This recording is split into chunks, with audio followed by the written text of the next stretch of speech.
الفريق النيجيري. يتواصل اللاعب لصالح الفريق النيجيري من فريق جيجو زيجو في محاولة لكن تتقصل وتخرج الكرة تماس لصالحه، في حين كل اللاعبين كانوا يتجمعوا في الدفاع، وهذا بطبيعة الحال للتصدي لكل المحاولات اللي قد تشكل خطورة في نهاية هذه المقابلة مقابلة العودة. على كل حال الفريق الوطني يسترجع الحيوية نتاعو اللي انطلق بها في الشوط الأول من هذه المقابلة، ويصبح اللعب على نفس الوتيرة، وهذا طبعا كما ذكرت بن يوسف يأتي نتيجة الهدف الثاني اللي سجله مجد.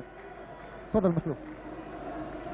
فعلا ربيع كما لاحظت ولاحظ الزميل بن يوسف من الاستوديو بان الهدف نتاع مجر كان له تاثير كبير، ونشوف الانطلاقه هذه الان من طرف دحلب اللي يحاول باش يتقدم، يحاول باش يراوغ مريرة لمحيوز بالبلومي يرجع الماجر يوجد هنا قاسي السعيد قموح على اليسار يحاول باش ينطلق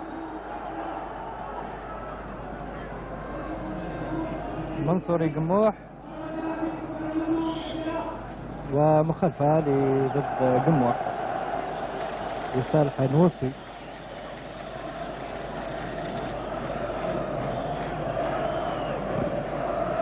وبالضبط 5 دقائق تفصلنا على نهاية المقابلة، 5 دقائق الأخيرة للمقابلة.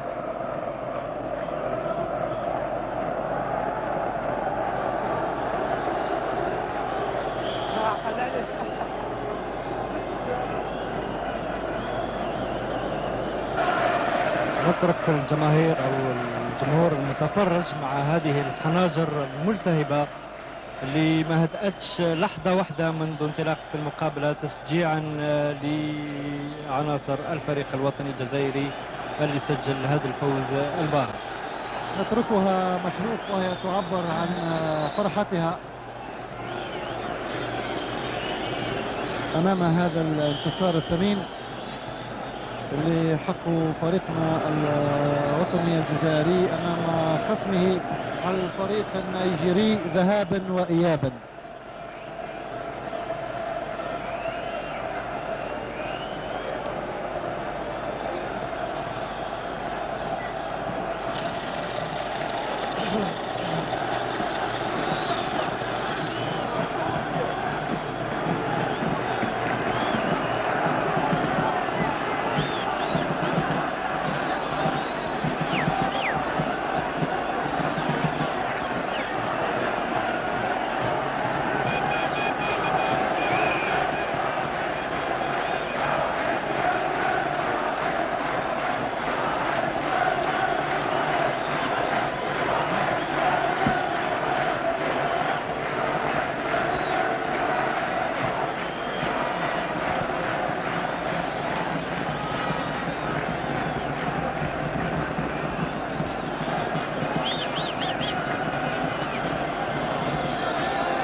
جموح في الدائرة المركزية مع من هناك ماجور، تبادل ثنائي جميل، خلفية إلى باللومي، تعود إلى ماجور يحولها إلى ناحية دحلب ما كانش في المكان تاعو وتدخل الدفاع، ولاعب بواتينغ يبعد على الخطر على مرماه.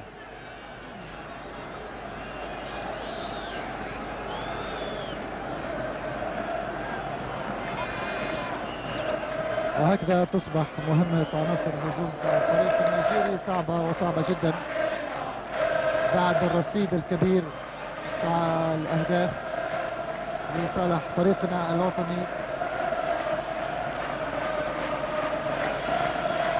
اللي ضمن بفضل الإرادة والعزيمة نتاعو والتناسق والتماسك في اللعب ضمن التأهل نتاعو بعد مجهود كبير انطلاقا من الدور الأول لتصفيات كأس أفريقيا والتأهل لكأس إسبانيا. مخلوف مراحل فريقنا الوطني وهذا المشوار للتأهل إلى منافسات إسبانيا. في الدقيقة الأخيرة هذه اللي نعيشوها من هذه المقابلة، مقابلة العودة، ما نقول إلى لقاء نيجيريا ومرحبا بإسبانيا، إسبانيا التي نلتقي بها في شهر جوان المقبل إن شاء الله. على كل فريقنا الجزائري اللي بعد وصل بعد المراحل التالية، بعد ما فاز على عدة فرق، بحيث المرحلة الأولى كان تأهل على حساب سيراليون. وقندوز الآن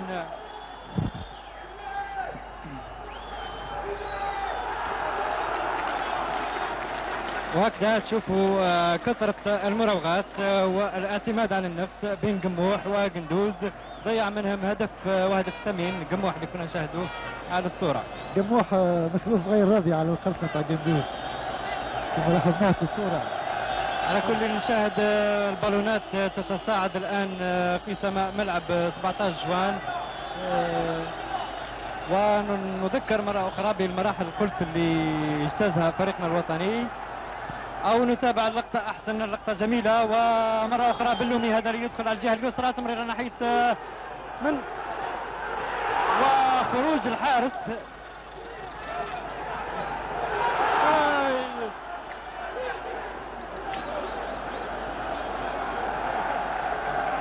على كل مراوغات جميلة جدا واستعراضات كروية من طرف اللاعبين دحلب، بلومي وماجر.